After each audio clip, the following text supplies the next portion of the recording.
Don't be scared, Pika. It's just a movie. Yes. And it's not just any movie. It is a 1958 Hammer horror movie. And this is the first Hammer vampire movie, Dracula movie with Christopher Lee. And let's get to it. It's the 31 Days of Halloween. How are you? And we're on Unlucky 13. Day 13 of Halloween. The 31 Days of Halloween. We're doing a horror movie a day through the month of October leading up to Halloween night, when I'll reveal one of my all-time favorite horror movies, and it's culturally appropriate to me as well. Viva la Différence. This is the fifth of the 5 Dracula movies that were directly adapted from Bram Stoker's 1897 book, Dracula.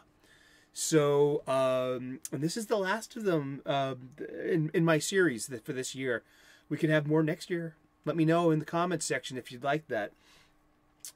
This is a really interesting adaptation. Now, people have seen the Dracula movies up until now. I mean, audiences in 1958 have seen, or probably have seen, Bela Lugosi's Dracula, and know the story of it. So this Hammer movie is a little bit different. Notice, oh yeah, this is that instead of having 3 brides of Dracula, we have 1. So we have Jonathan Harker showing up to Castle Dracula to conduct his business.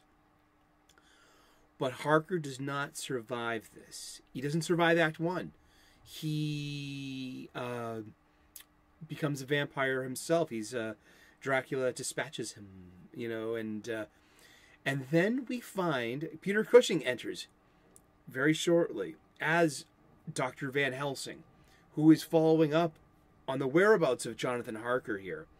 So there he is. That's Harker. He's dispatched the bride. He's about to take care of Dracula, but the sun has set and his number is up. And that's that for Jonathan Harker. Now, Dr. Lawrence Van Helsing, not Abraham Van Helsing. This is Dr. Lawrence Van Helsing, portrayed by the awesome Peter Cushing, who was a mainstay of these Hammer horror movies. Notably, he was Dr. Frankenstein in the Frankenstein series as well. Hammer is a... we're going to talk about Hammer in a second. But Hammer horror films, they were a British production company, Hammer Film Productions, founded in 1934. The company is best known for a series of gothic horror and fantasy films from the mid-1950s until the 1970s. Many of these classic horror characters, such as Baron von Frankenstein, Count Dracula, and the Mummy, which Hammer reintroduced to audiences by filming them in vivid color for the first time. And Hammer was this British, very British movie production company out of all these. Britain has a vibrant and robust film community, and always has. I love these British films, but what is about Hammer movies? They're titillating. This is back in the day where you couldn't show much of the female form, and so it's a little risque. These movies are risque. They're very sensual. I mean, Christopher Lee as Dracula. It's very charged up. He smolders. He's got a machismo. Not like Jack Palance's. Jack Palance brings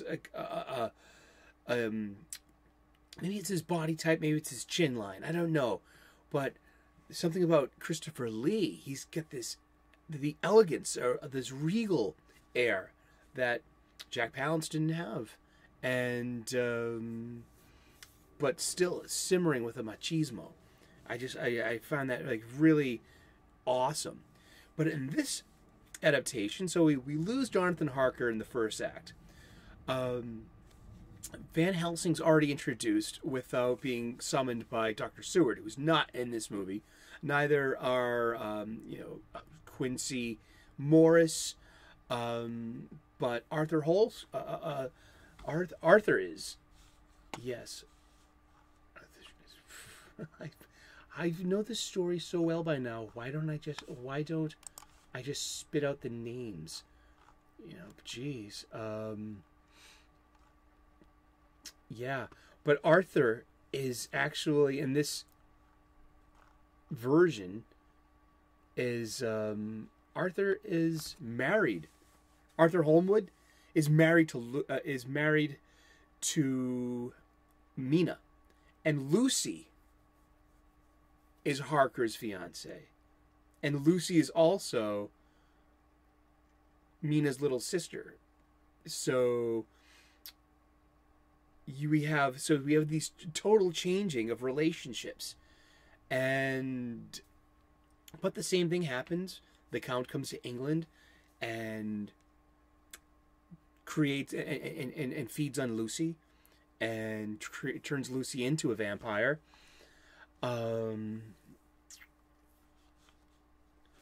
So Van Helsing and Arthur is trying to track down Dracula's coffins to, like, consecrate them. Inside the coffins has to be the dirt of where he's from, or he won't be able to rest. And it was a great story beat in the book that the parties went out and found all those boxes of dirt that Dracula brought with him. And so that's why Dracula had to escape back to Transylvania, back to Castle Dracula, so he could rest, and so Dracula is in, a lot of it's set in England. So Dracula kidnaps Mina, and he's pursued by Van Helsing and Arthur.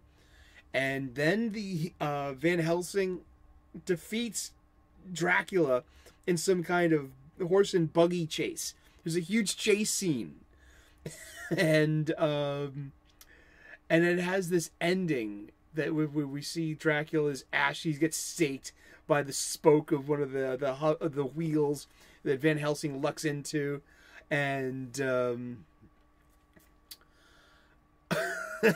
he turns to ashes and crumples away, but the ring is left behind, and so for the future movies, they find Dracula's remains and reanimate it with some blood, and they drink the blood, and there's just so many convoluted ways to bring Dracula back for more adventures and more stories. We're going to get to that.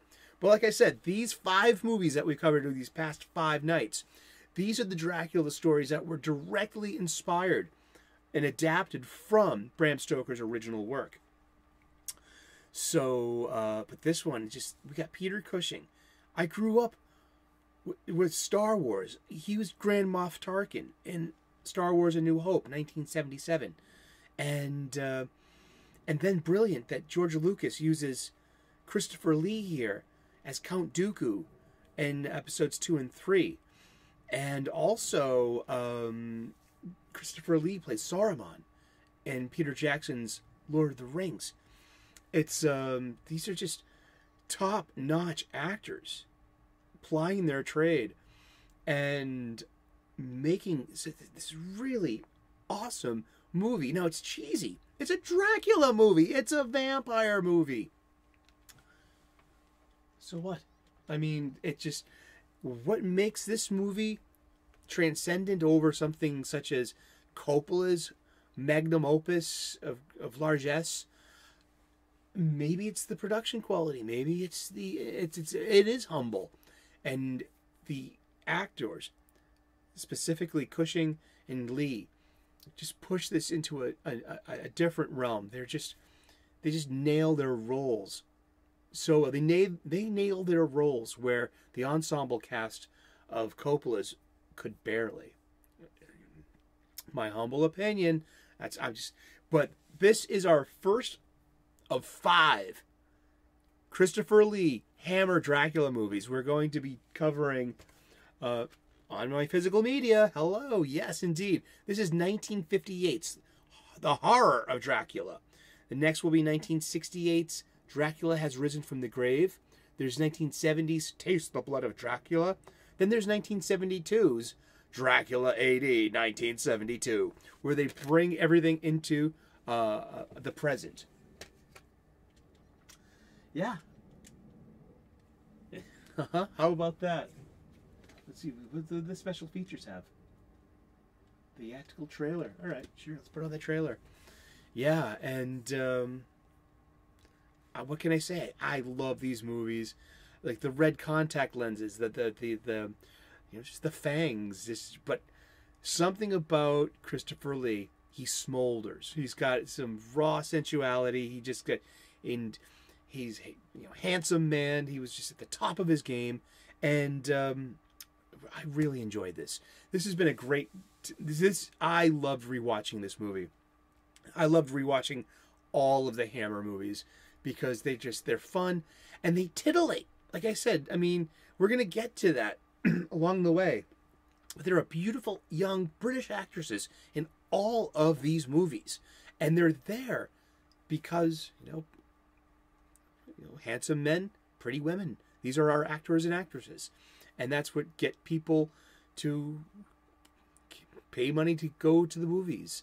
They want to see actors and actresses, beautiful people, and these roles, not real people, not local theater. No, just this idealized form of entertainment. And but these Hammer films are specifically, I think they were made to titillate, because you see these scantily dressed, beautiful British actresses every time that they can. They're scantily clad. Male gaze, sure, why not? Whatever, dude, I don't care. These are just awesome horror movies of a bygone era. Thank you so much for tuning in. We're doing the 31 days of Halloween. Today is the 13th day of Halloween. Lucky, the unlucky 13. Mwah! Indeed. I need a sip of water. Please like and subscribe. I would love to earn your subscription. We make daily content here.